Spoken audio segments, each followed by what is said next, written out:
but the award was significantly less than the $46 billion requested by Governor Ricardo Rossello in November. HUD is awarding a total of roughly $28 billion to 9 states, the U.S. Virgin Islands and Puerto Rico, that have been recently affected by major disasters, including Hurricanes Irma, Harvey, and Maria, as well as the recent California wildfires.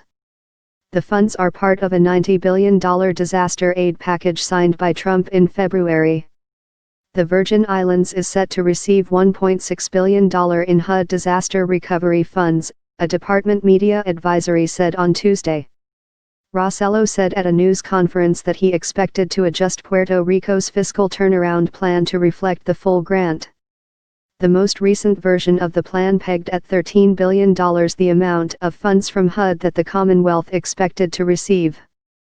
Puerto Rico is navigating the largest bankruptcy in U.S. government history, and the plan is meant to establish economic projections that will serve as a basis for forthcoming restructuring talks with creditors owed $120 billion in bond and pension debt. Rossello and Patenaude made the announcement in Villa Hugo, a shanty town in Canobanas, which sustained severe damage when Maria hit the island on September 20. Villa Hugo's 6,000 residents are squatters on government land. Most built their homes informally, and do not own title to their properties. Informal construction, which can also refer to property owners who illegally subdivide their land, is thought to comprise between 1/4 and 1/2 of Puerto Rico's 1.2 million homes.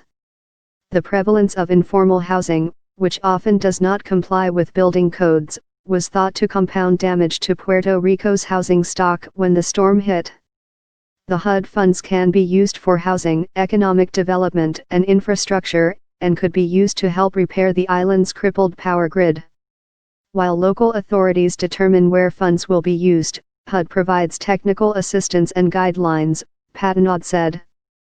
Maria was a vicious blow to an already struggling island that has been in recession for more than a decade, with a poverty rate near 50%. Puerto Rico now projects to receive roughly $50 billion during the next 6 years in federal disaster relief assistance, mostly through the Federal Emergency Management Agency, according to the government's latest fiscal turnaround plan.